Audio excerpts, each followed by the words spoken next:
Internet search engines return more than 3 million hits on the words aggressive driving and road rage. These terms emerged in the 90s to describe a serious problem on our roadways. Drivers believed unsafe driving was a major personal threat to them and their families. They feared for their own safety, maybe more than they feared impaired drivers. Much like DUI, aggressive driving started to become a separate enforcement issue. Behaviors often matched the contributing factors in collisions: following too close, speeding, and improper lane changes. Fast forward to today. We feel the pressure of time and seem to live in an accelerated state in all aspects of our lives. We try to make every minute count. According to the National Highway Traffic Safety Administration, nearly 80% of crashes involve some form of driver inattention. The most common distraction for drivers continues to be cell phones and other electronic devices. Roadway construction is not keeping up with the number of licensed drivers, vehicles registered, or miles driven. As frustration over congestion builds, many drivers respond with higher risk-taking behind the wheel that often continues well after the backup ends.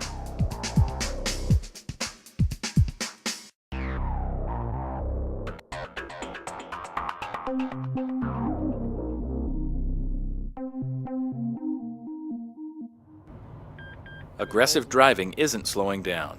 Vehicles can give drivers the feeling of being unidentifiable on the road. Lane number 1. Wow, he points his finger like a gun at that guy. Nobody knows who you are. You can make hand gestures. You can do whatever you want until you get caught, obviously. I guess when you're in your car, that's one place where you actually have a little power, like you're the master of the universe for that 8 square feet or whatever it is that's in the car.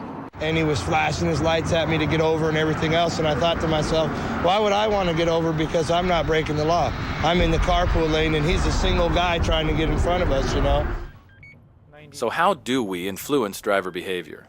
The response is a combination of enforcement, education, and assistance. 92. In Washington State, troopers working the road focus on one of the State Patrol's core missions: traffic law enforcement. We find and arrest drunk drivers, locate and arrest dangerous speeders and aggressive drivers, and continue to increase our nation-leading seatbelt compliance. These marked patrol vehicles are the agency's main enforcement tool and remain the most noticeable part of traffic law enforcement. On Memorial Day weekend in 1998, a less visible presence merged onto our roadways. 2 Washington State Patrol troopers driving unmarked and alternative police vehicles began proactively searching for and arresting aggressive drivers in the Seattle area. The patrol defines aggressive driving as 2 or more moving violations likely to endanger other persons or property. Any single violation that requires the defensive reaction of another driver, or speed 20 or more miles per hour above the posted limit. This is a major focus of the State Patrol's efforts to reduce fatal and injury collisions on Washington roadways.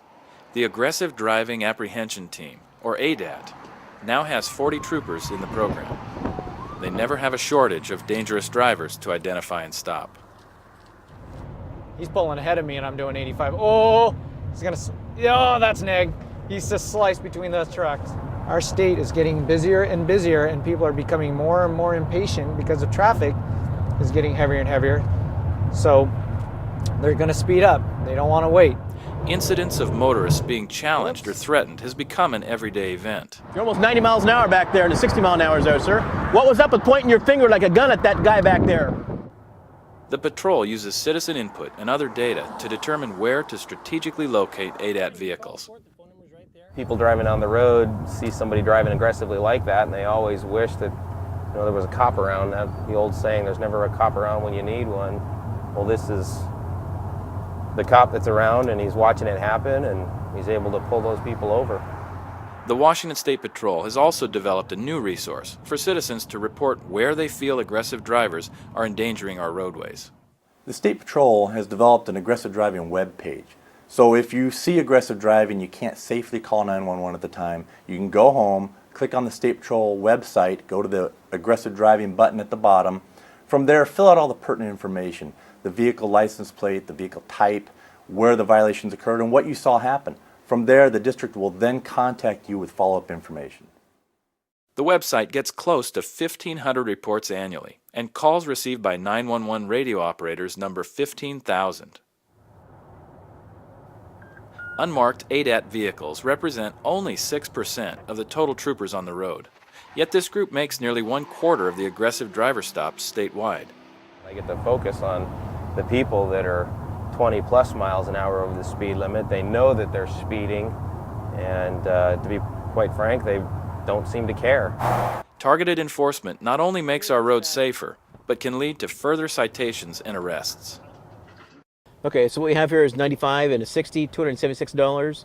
She has no insurance in the vehicle, it's $538. And then she has no driver's license with identification, another $538. Total is $1,352. This is a new type of traffic law enforcement, utilizing unconventional, unmarked patrol vehicles to stop aggressive drivers. What we expect is for the public to pull to the right safely, as they always do, make their head check, get over safely. And what the public can expect is to see a fully uniformed trooper step out of that vehicle. ADAT's ability to blend in with other motorists can also have an effect on criminal activity.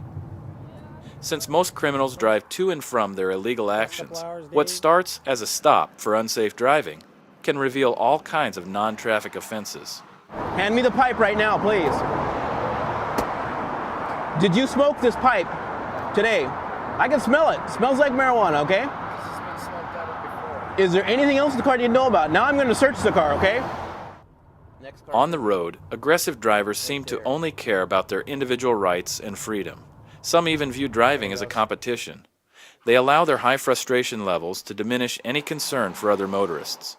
Officers continue to see lives ruined by drivers venting anger and impatience. Now you're using a 4,000 to 6,000 pound vehicle as a weapon.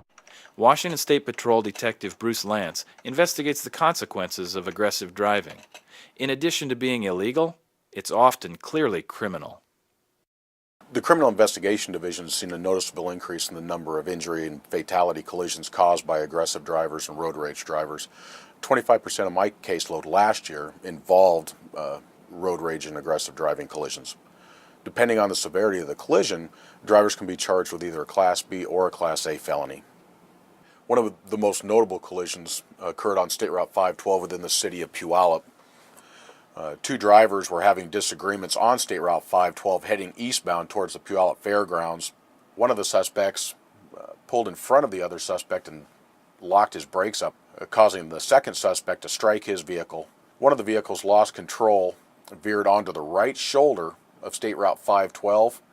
That suspect struck the victim vehicle. The victim vehicle leaves the roadway and flips several times. When responders arrived at the scene, the driver of the victim vehicle was trapped within the vehicle and was unresponsive. Generally, after talking to the suspect and the witnesses, I'm trying to rationalize why someone would drive in such a manner.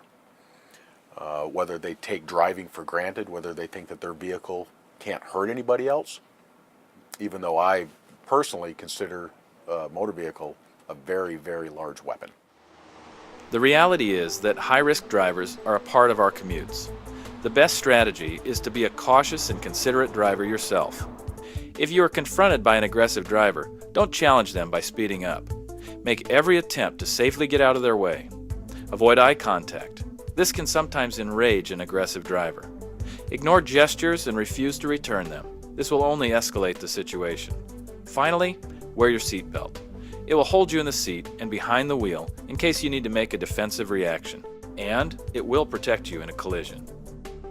Data shows that the ADAT program provides the needed tools which allows troopers to identify aggressive drivers and get them off the road. The Washington State Patrol intent is to change life-threatening driving behaviors. Along with other partners and citizens, we will continue striving to increase safety on our highways by providing the best in public safety services.